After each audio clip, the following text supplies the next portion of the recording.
السلام علیکم جی، دادا پوتا شو کے ساتھ آپ کی خدمت میں حاضر ہیں۔ جیسا کہ آپ کو معلوم کہ اب تک کی اہم خبریں اور ان خبروں کے حوالے سے جو ہے آپ کا فیڈ بیک اور پرسنل فائنانس کے حوالے سے ہم بات کرتے ہیں۔ دو باتیں میں نے آج آپ سے عرض کرنی۔ سب سے پہلے تو یہ بات ہے کہ پاکستان کے اندر بہت سارے لوگ انڈیویجولی پوچھتے ہیں، میں نے کہا آج آپ کو یہاں پہ بتا دیا جائے۔ ڈالر جو ہے اس کا ڈانس جو ہے اگلی حکومت کے آنے تک جاری رہے گا۔ ادھر سے کوئی نئی قسط آئے گی، ڈالر پھر نیچے جائے گا، پھر وہ پیسے خرچ ہو جائیں گے، پھر اوپر آئے گا، تو یہ جاری رہے گا۔ تو جو ڈنگر قسم کے لوگ یہ پوچھتے ہیں کہ ڈالر خرید لیں، تو ان کے لیے یہ نہیں ہے، لیکن ڈالر نیچے جائے تو خرید لیں، اوپر آئے تو بیچ کے نکل جائیں، ٹھیک ہے؟ وہیں پہ نہ بیٹھے رہیں، کیونکہ مظاہرہ کرنے، اگر آپ نے دیکھا ہو نا، اگر کوئی لوگ مظاہرہ کرنے جائیں تو وہاں پہ ڈنڈے اس کو پڑتے ہیں جو سائیڈ پہ کھڑا ہو کے نا مرونڈا کھا رہا ہوتا ہے یا چنگم چبا رہا ہوتا ہے اور تماشا دیکھ رہا ہوتا ہے، ڈنڈے اس کو پڑتے ہیں۔ جو مظاہرین ہوتے ہیں انہیں پتہ ہوتا ہے ہم نے بھاگنا کہاں سے ہے، تو جو ارد گرد کھڑے ہو رہے ہیں نا ڈنڈے اپنا تماشا دیکھ رہے ہوتے ہیں، تو اگر تو آپ ڈالر کی گیم میں تماشا دیکھنے والے ہیں تو آپ کا نقصان ہوگا۔ تو اس لیے پہلی تو بات یہ ہے کہ یہ ہوتا رہے گا، اور یہ ڈرامہ جو ہے ہو سکتا ہے سال بھی جاری رہے، نئی حکومت کے آنے کے کوئی 6 ماہ بعد تک بھی جاری رہے، تو اوپر نیچے ہوتا رہے گا۔ اسی حوالے سے اسٹاک مارکیٹ بھی اوپر نیچے ہوتی رہے گی، تو اس لیے اوپر جانے کے اوپر جو ہے وہ سیلنگ کریں، نیچے آنے کے اوپر بائنگ کریں۔ اگر آپ یہ کام نہیں کر سکتے تو پھر یہاں سے دور رہیں۔ بار بار یہ بات آپ نے نہیں پوچھنی، فلکچویشن جاری رہے گی، پاکستان کی اکانومی سٹیبل نہیں ہے، ٹھیک ہے؟ نمبر 1 بات۔ نمبر 2 بات، اس صورت کے اندر جب کہ یہ صورتحال ہے اور ہر کوئی پاکستان سے بھاگنے کی کوشش کر رہا ہے یا جانے کی کوشش کر رہا ہے، اس کی خدمت میں عرض ہے کہ ڈیسپریٹ ہو کے کوئی کام نہیں کرنا، ٹھیک ہے؟ ابھی نئی اسکیم آ گئی ہے کینیڈا کے حوالے سے۔ اب آپ انٹر پاس بچہ جو ہے آپ کا، وہ وہاں پہ 2 سالہ ڈپلومے میں داخلہ لے سکتا ہے، جس کے لیے کنڈیشن بھی بڑی نرم ہے، اور کالجز میں داخلہ لے سکتا ہے، ٹھیک ہے؟ 2 سال کے لیے وہ وہاں پہ پہنچ جائے، اور 2 سال کے بعد اس کو ورک پرمٹ مل جاتا ہے، اور ورک پرمٹ کے بعد وہ پی آر کے لیے اور پھر پاسپورٹ کے لیے کوالیفائی کرتا ہے اگلے 2-3 سال کے اندر۔ تو اگر یہ 5 سال کا قسط آپ کا بچہ کاٹ سکتا ہے تو اس کو کشتی میں ڈوبنے کے لیے نہ بھیجیں، ٹھیک ہے؟ اس کو سیدھے سباؤ قانونی طریقے سے کوٹ شوٹ پوا کے ٹائی شائی لوا کے اس کو وہاں پہ روانہ کریں۔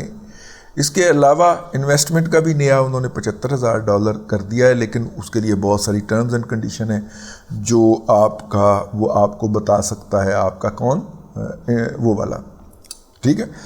اور اس لیے آپ کا جو کنسلٹنٹ ہوگا، جو بھی آپ چنیں گے، وہ آپ کو بتا سکتا ہے، ٹھیک ہے؟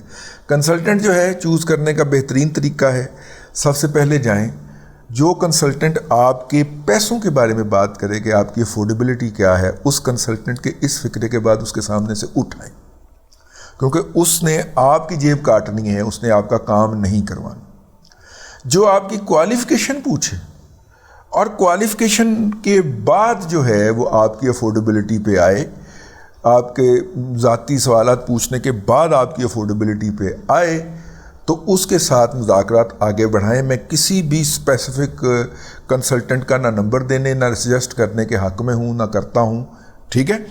لیکن آپ لوگ یہ فارمولہ بنا لیں، بنیادی فارمولہ، جو بیٹھتے ہی آپ کو پوچھے کہ آپ کے پاس پیسے کتنے ہیں، وہ چور ہے، ڈاکو ہے، لٹیرا ہے، کنسلٹنٹ نہیں ہے۔ وہ آپ کو مارے گا، آپ کو لوٹے گا، آپ کے پیسے جو ہے وہ غبن کر دے گا، ٹھیک ہے؟ چلیں جناب، اب آج کے پروگرام کا آغاز کرتے ہیں۔ آج کا پہلا سوال۔ رضی بھائی، میں نے بھی آپ کا ولاگ سنا ہے، ہم بھی سلوار قمیضی مینوفیکچرنگ کرتے ہیں، اس پہ آپ بتا رہے ہیں، تو ہمارے پاس بھی وہ مینوفیکچرنگ کا مکمل ہے، تو آپ ہمیں کوئی بندہ دیں نا، مطلب جس کو ہم کوئی ایکسپورٹ کر سکے یا کوئی ایسا کرے، کوئی ایسا دیں ہمیں بھی سلسلہ۔ اچھا جی، میں ہی دینا تو تسی کی کرن دے؟ میں تو آپ جیسے بہت سارے لوگوں کو یہ کہہ چکا ہوں کہ یار افغانستان کا چکر لگا کے آؤ۔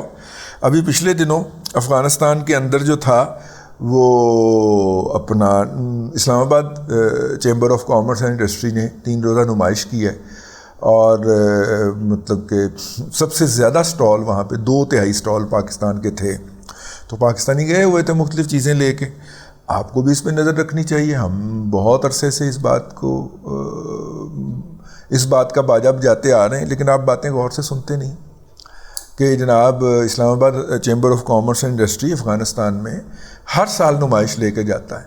ٹھیک ہے، تو آپ ان کے ہاں جا کے اپنے آپ کو رجسٹر کروا لیں. اگر آپ لاہور چیمبر کے ممبر ہیں تو آپ ان کے لیٹر لے کے چلے جائیں اور اس نمائش میں جا کے شریک ہوں. سستی ترین نمائش ہوتی ہے وہ یہاں سے. ٹھیک ہے، 2-2.5 ہزار روپے میں آپ نے بائی روڈ کابل پہنچ جانا ہوتا ہے اگر آپ بائی ایئر نہیں جانا چاہ رہے تو. اور محفوظ ہے، پشاور سے جلال آباد اور جلال آباد سے جناب اپنا کابل محفوظ جگہ ہے. وہاں پہ محفوظ ترین جگہ جو ہے سرینا، وہاں پہ. اور جب امریکن یہاں پہ تھے تو تب بھی وہاں پہ ہی نمائش ہوتی تھی اور لوگ جایا بھی کرتے تھے. تو آپ بھی جائیے، اپنی پروڈکٹ لے کے جائیے جو آپ کے خیال میں جس کی کنزمپشن افغانستان میں ہو سکتی ہے. وہاں پہ سٹال بھی لے سکتے ہیں. سٹال نہیں لے سکتے تو سائڈ لائن کے اوپر اپنا بریف کیس رکھ کے بیٹھ جائیے اور لوگوں کو ملیے، ملاقات کیجیے. لیکن وہاں سے کسٹمر گھیر کے لا کے آپ کے حوالے کرنا جو ہے وہ میرا منصب نہیں ہے. میں بابا ہوں، رستے پہ بیٹھا ہوں، جا نہیں سکتا، بس رستہ بتا دیتا ہوں کہ ادھر نہیں جانا پتر، ادھروں جانا. ٹھیک ہے، یہ میں کام کر رہا ہوں اور مجھے میری کام تک ہی رہنے دیں، ہے نا. ٹریا میرے کو جانا نہیں، آپ کا سفر بھی خراب ہوگا. السلام علیکم. راضی صاحب، ارشد بول رہا ہوں لاہور سے. سر یہ پوچھنا یہ تھا کہ یہ جو لینگویج کورسز ہیں جیسے کورین ہے، جاپانی ہے، جرمن ہے، تو اگر کوئی بچہ یا بچی سیکھنا چاہے جس میں وہ فیوچر بھی اس کا برائٹ ہو، تو کون سی لینگویج جو ہے وہ بیسٹ ہوگی آج کل کے دور میں یا جو موجودہ وقت جو چل رہا ہے؟ تو یہ کائنڈلی رہنمائی فرما دیں تاکہ سب کا فائدہ ہو. بچوں کو شوق ہے آج کل کے لینگویج کورس کر کے، جیسے کوریا والا پیکیج دیتے ہیں جی، آپ کو فری ویزا اور جاب اور یہ وہ آفر کی جاتی ہے. اس قسم کے اشتہار وغیرہ چل رہے ہوتے ہیں، تو کائنڈلی یہ تھوڑا گائڈ کر دیجیے گا. بہت شکریہ. آپ نے ایک ہی پیغام جو ہے وہ آڈیو اور ویڈیو دونوں شکل کے اندر بھجوا دیا ہے. بہرحال وہ لگ جائے گا. دیکھیے بات یہ ہے کہ لینگویج سیکھنے کا ایک پرپز ہونا چاہیے. ٹھیک ہے، میں نے کینیڈا جانا ہے، میں مثال کے طور پہ بات کر رہا ہوں، میں نے تو نہیں جانا، لیکن کس نے کینیڈا جانا ہے تو کینیڈا کے اندر ایک زبان ہے انگریزی اور دوسری زبان ہے فرینچ. اور اگر تقریباً دونوں 50-50 ہیں، 60-40 بھی ہو سکتی. ٹھیک ہے، فرینچ جو ہے اگر آپ نے سیکھی ہوگی تو آپ کو کینیڈا میں بڑا ایڈوانٹیج دیا جائے گا، ایڈوانٹیجیس سمجھا جائے گا اور آپ کی امیگریشن جلدی ہو جائے گی. ٹھیک ہے، تو ایک پرپز ہو گیا فرینچ زبان سیکھنے کا.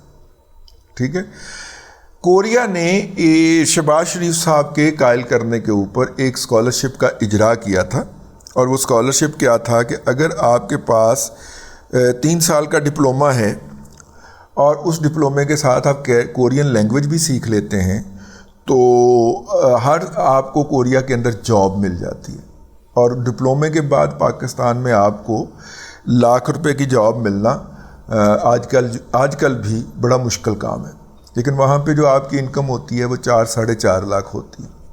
ٹھیک ہے، آپ وہاں پہ لیونگ بھی کر سکتے ہیں اور سیونگ بھی کر لیتے ہیں، اور 2 سال کا آپ کا کانٹریکٹ ہوتا ہے جو آگے پھر سال کے لیے رینیو ہوتا جاتا ہے.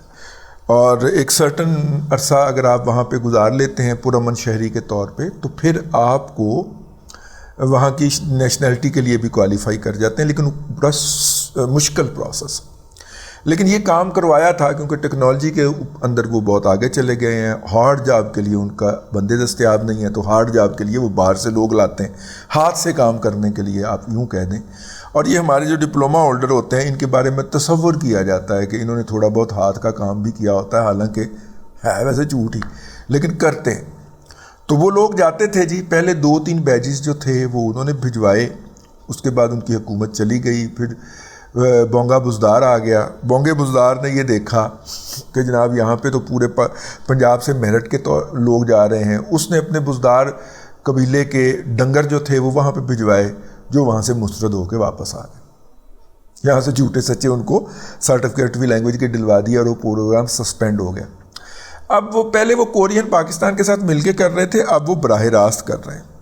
تو کورین لینگویج سیکھنے کا ایک ایڈوانٹیج یہ ہو سکتا ہے اگر آپ وہاں پہ جانا چاہتے ہیں تو، ٹھیک ہے. جیسے ہم عربی سیکھتے ہیں کہ ہم قرآن پاک، قرآن مجید، فرقان حمید کو اس کی سمجھ کے پڑھ سکیں، جو اس میں فرمایا گیا ہے، اللہ کا پیغام جو ہے اس کو پڑھ سکیں، تو ایک پرپز ہوتا ہے. ٹھیک ہے. اسی طرح آپ انگریزی زبان اس لیے سیکھتے تھے، بچے سیکھا کرتے تھے یا سیکھتے ہیں کہ یار انگریزی کے اندر CSS ہوتا ہے، تو انگریزی زبان آ جائے گی تو CSS ہم آسانی سے کر جائیں گے. تو ہر زبان سیکھنے کا ایک پروسیس ہوتا ہے، ایک پروسیجر ہوتا ہے. جرمنی کے اندر زبان ایجوکیشن فری ہے، لیکن جرمنی کا ویزا نہیں ملتا. آپ کا وہاں پہ داخلہ ہو جاتا ہے، یہاں پہ جرمن ایمبیسی آپ کو ویزا نہیں دے رہی ہوتی.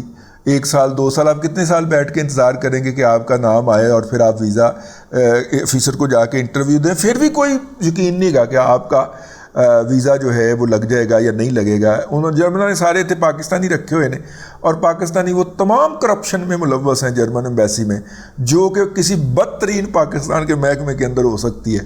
تو ایسی صورت کے اندر تو ساری عمر تو آڑی واری نہیں آنی. تو پھر جرمن لینگویج سیکھنے کا کیا فائدہ؟ آپ فرینچ لینگویج سیکھیں گے تو فرینچ کے جو ہیں ہمارے ساتھ کوئی اچھے تعلقات ہی نہیں ہیں. وہ ان افریقیوں کے ساتھ، یہاں سے تو برطانیہ والوں نے، گوروں نے، برٹشر نے فرینچ کو مار کے نکال دیا تھا نا. آئے تو سارے ہی تھے یہاں پہ لوٹ مار کرنے، 17ویں صدی کے اندر سارے ہی آئے تھے. یہ بھی آئے تھے فرینچ اور برٹش دونوں کا، اور جرمن نہیں گئے ہے، فرینچ اور برٹش اور جرمن دونوں کا تو آپس میں چنگا متقع لگا تھا، اور پھر آخرکار برٹش نے فرینچ کو یہاں سے مار کٹ کے نکال دیا تھا، اور فرینچ کے ساتھ الائی کر گئے تھے ہمارے ٹیپو سلطان صاحب، اس لیے رگڑے گئے تھے کیونکہ فرینچ کو شکست ہو گئی تھی. ٹھیک ہے. کچھ تاریخ کے دیگر حقائق بھی ہیں، ان کو بھی دیکھ لینا چاہیے. اسٹریٹجیکلی غلطی ہو گئی تھی ٹیپو سلطان صاحب سے، تو اس لیے وہ اتحاد کر بیٹھے ان کے ساتھ، فرینچ کے ساتھ، اور برٹش کے مقابلے کے اندر. تو برٹش جو چونکہ سازشی تھے، تو اس وقت بھی فرینچ کا بیڑا چلا ہوا تھا جس نے آ کے میسور میں مدد کرنی تھی. اس وقت بھی بیڑا نہیں آیا تھا فرینچ کا، اور برٹش جو تھے وہ سازشیں کر کے ٹیپو سلطان کو لے دے گئے تھے. ٹھیک ہے. اور 71 میں بھی بیڑا نہیں آیا تھا امریکہ کا، اور یہ جو انڈینز تھے وہ لے دے گئے تھے ہمیں. تو یہ بیڑا نہیں پہنچا کرتا. کسی کے امداد کے اوپر انحصار کرنے والے جو ہوتے ہیں، اور انحصار کر کے جنگ کرنے والے جو ہوتے ہیں، وہ ایسے ہی مرتے اور مرواتے ہیں. تو کسی کے اوپر انحصار کر کے جنگ نہیں کرنی. صلح رکھو نا یار، نیوی پالو تھوڑی جی، ٹھیک ہے نا، تیاری کر لو اس عرصے میں. تو اس لیے بھائی صاحب، آپ کرنا کیا چاہتے ہیں زندگی کے اندر؟ مقصد کیا ہے بچے کا؟ جو مقصد ہے وہ والی زبان سکھا دیتے ہیں. اور اب تو کمپیوٹر کی زبان بھی آ گئی ہے، ٹھیک ہے، پائتھون تو C++ تک کی کچھ. تو اگر بچے نے ان تمام کا، اس کے پاس کوئی پرپز کلیئر نہیں ہے، تو بھائی جان اسے کمپیوٹر لینگویج کیوں نہیں سکھا دیتے آپ، بجائے اس کے کہ وہ بونزو کرتا پھر ہے، بونزو خوش آمدید ہے فرینچ کے اندر. تو میرا مطلب ہے کہ بھائی جان مقصد تو دسو نا، جو مقصد ہے وہ والی زبان سکھا دینی چاہیے، اور ایویں منہ چوک کے نہیں زبان سکھا دینی. ٹھیک ہے نا. ہمارے ہاں ایویں کو فائدہ مند، ساری زبانیں فائدہ مند ہیں. ٹھیک ہے. آپ نے ایران کے ساتھ مستقبل کے اندر کوئی ڈیل شیل کرنی ہے تو آپ پرشین سیکھیں. ٹھیک ہے نا. آپ فزیکلی بھی موو کریں گے تو آپ کو انٹریکشن میں آسانی ہوگی، آپ تحریری طور پہ بھی موو کریں گے تو آپ کو اس کے اندر آسانی رہے گی. ٹھیک ہے نا. تو یہ پرپز ہے. پرپز بتائیے. اگلا سوال جی. السلام علیکم سر جی، میں کامران بات کر رہا ہوں UAE سے. تو سر میں آپ کا یہ دادا پوتا شو کافی ٹائم سے دیکھ رہا ہوں، مجھے ماشاءاللہ بڑا اچھا کام کر رہے ہیں. سر جی مجھے تھوڑی سی انفارمیشن چاہیے تھی کہ کیا کوئی ایسی پاسبلٹی ہے پاکستان میں کہ آپ 10 ملین یا 15 ملین پاکستانی اسٹاک مارکیٹ میں کچھ ایسے شیئرز میں انویسٹ کر لیں جو ڈیویڈنڈ دیتے ہیں؟ تو کیا یہ پاسبلٹی ہے کہ آپ کو ایئرلی 20% یا مطلب پلس مائنس کچھ اس ٹائپ کا ملتا رہے، جس سے آپ کو ایئرلی ایک پیسیو انکم جنریٹ کر سکے؟ بالکل جی، اپرچونٹی ہے، حیرت کی بات ہے. اگر آپ ہمارا پروگرام سنتے ہیں تو ہم تو اس بات کے تبلیغ کرتے رہتے ہیں کہ جناب یہاں سے آپ کو پرماننٹ انکم کے لیے بھی آپ کر سکتے ہیں. تو بالکل اپرچونٹی ہے، ضرور کرنے چاہیے. بلکہ اس وقت تو مارکیٹ جو ہے وہ اچھے خاصے ریٹرن آفر کر رہی ہے. لیکن میں کوئی واضح نہیں لا رہا آؤ جی پنڈی آؤ جی پنڈی دی واسطے بہ جاؤ، ٹھیک ہے نا. میں صرف یہ بتا رہا ہوں کہ یہ ممکن ہے اگر آپ نے عقل مند طریقے سے. آج کل قیمتیں شیئرز کی ڈاؤن ہیں. جس شیئر کی قیمت جو ہے وہ 130 105 125 115 کے درمیان کہیں ہونی چاہیے، وہ شیئر آپ کو 70 80 60 کا مل رہا ہے. تو اس شیئر کی قدر بھی اوپر جانی ہے. انکم تو وہ وہی دے رہا ہے جو پہلے دے رہا تھا، ٹھیک ہے، اس سے کمی بیشی بھی ہو رہی ہے. تو اس طرح بالکل جی پورٹ فولیو بنایا جا سکتا ہے جس سے آپ کو ایٹ این ایوریج 18% تک تو مل ہی جاتا ہے. آپ چونکہ باہر بیٹھے ہوئے ہیں تو آپ روشن ڈیجیٹل اکاؤنٹ کے ذریعے اگر یہ سارا کام کریں گے تو ایک تو بڑی آسانی سے ہو جائے گا، نمبر 1. نمبر 2، یہاں پہ جو فائلر اور نان فائلر کا فرق جو ہے، جو فائلر ہے اس کے اوپر 5% یا 6% ٹیکس لگتا ہے، جو نان فائلر ہے اس پہ 18% ٹیکس لگتا ہے. آپ اس میں سے بھی نکل جائیں گے، آپ کے اوپر کوئی ٹیکس ہی نہیں ہے. ایز این ایکسپیٹریٹ پاکستانی وہ ٹیکس بھی آپ کو بچ جائے گا میرے بھائی. تو اس لیے ضرور لگائیے اور ایز این ایکسپیٹریٹ لگائیے، روشن ڈیجیٹل اکاؤنٹ سے لگائیے اور روشن ڈیجیٹل اکاؤنٹ سے ہی اس کا منافع نکال کے باہر لے جائیے، ٹھیک ہے. بالکل جی. اور اگر آپ میرے سے پوچھیں کہ جی یہ کیسے میں کروں، تو فوری طور پہ جس بینک میں آپ نے روشن ڈیجیٹل اکاؤنٹ کھلوایا ہوا ہے اس کو وزٹ کریں، اس کو فون کریں کہ جی میں اس اکاؤنٹ سے کرنا چاہ رہا ہوں انویسٹمنٹ اسٹاک مارکیٹ میں. وہ آپ کو بتا دے گا، ٹھیک ہے، اس میں انویسٹ کر لیجئے. ایگریکلچر ریلیٹڈ شیئرز جو ہیں وہ آپ کی ٹاپ پرائرٹی ہونے چاہیے. اس کے بعد کنسٹرکشن کے شیئرز آنے چاہیے اور اس کے بعد پیٹرولیم کے شیئرز آنے چاہیے. یہ 3 شعبے جو ہیں یہ چن لیجئے اور یہ ریگولرلی. ایگریکلچر ریلیٹڈ کھادیں ہو سکتی ہیں، ٹھیک ہے، پیسٹیسائڈ بنانے والی کمپنیاں ہو سکتی ہیں. اس کے بعد کنسٹرکشن کے ریلیٹڈ سیمنٹ ہو سکتا ہے اور اپنا کھاد بنانے والی فیکٹریاں، سیمنٹ بنانے والی، ٹھیک ہے.